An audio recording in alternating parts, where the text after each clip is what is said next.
नमस्कार, स्वागत है आपका न्यूज प्लस 21 में। मैं हूं आपकी होस्ट प्रियांशा लाजरस। भारत के दिग्गज अर्थशास्त्री और योजना आयोग के पूर्व सदस्य अभिजीत सेन का दिल का दौरा पड़ने के कारण निधन हो गया है। जी हां, वह 70 साल के थे। अभिजीत सेन के भाई प्रणब सेन ने बताया कि उन्हें सोमवार की रात दिल का दौरा पड़ा था, जिसके बाद उन्हें अस्पताल ले जाया गया, लेकिन तब तक उनकी मौत हो चुकी थी। अभिजीत सेन ग्रामीण अर्थव्यवस्था के विशेषज्ञ माने जाते हैं। तो चलिए आपको बताते हैं आज उनके जीवन से जुड़ी कुछ खास बातें। फसलों पर न्यूनतम समर्थन मूल्य लागू कराया। सबसे पहले आपको बता दें, अभिजीत सेन का जन्म नई दिल्ली में रहने वाले एक बंगाली परिवार में हुआ था। उन्होंने सेंट स्टीफेंस कॉलेज से भौतिक में स्नातक किया। इसके बाद 1981 में उन्होंने कैम्ब्रिज विश्वविद्यालय से अर्थशास्त्र में पीएचडी की। यहाँ वे ट्रिनिटी हॉल के सदस्य भी रहे। ग्रामीण अर्थव्यवस्था में सुधार लाने के लिए उन्होंने कई महत्वपूर्ण काम किए। 1997 में संयुक्त मोर्चा सरकार में उन्हें कृषि लागत और मूल्य आयोग का अध्यक्ष नियुक्त किया गया।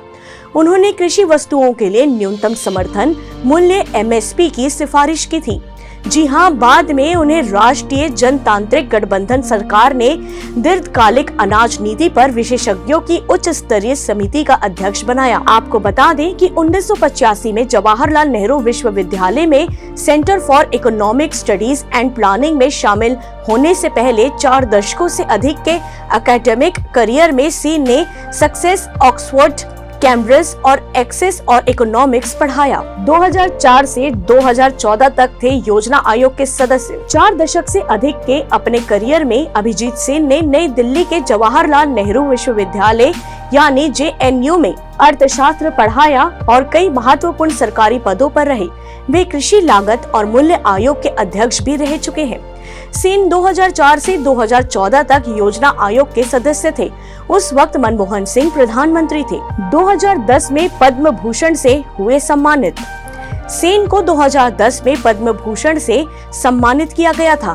2014 में राष्ट्रीय जनतांत्रिक गठबंधन के सत्ता में आने पर उसने सेन को दीर्घकालिक अनाज नीति बनाने के वास्ते एक उच्च स्तरीय कार्यबल के प्रमुख का पद सौंपा।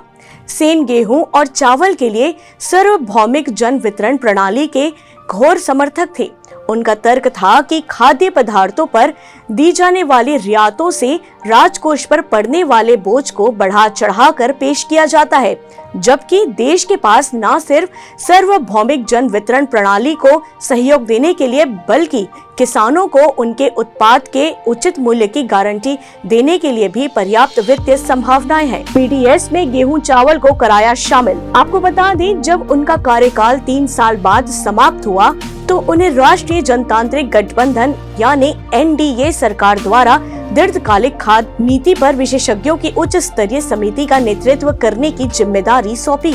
समिति ने भारत में सभी उपभोक्ताओं के लिए चावल और गेहूं के लिए एक सार्वभौमिक सार्वजनिक वितरण प्रणाली यानी PDS शुरू करने और CSCP को एक सशक्त वैधानिक निकाय बनाने के लिए की गई सिफारिशों में से एक था। तो कैसा लगा आपको हमारा यह वीडियो, कमेंट करके जरूर बताइए। और ऐसे ही रोचक जानकारियों से लगातार अपडेट रहने के लिए देखते रहिए न्यूज प्लस 21, आपके हक की बात।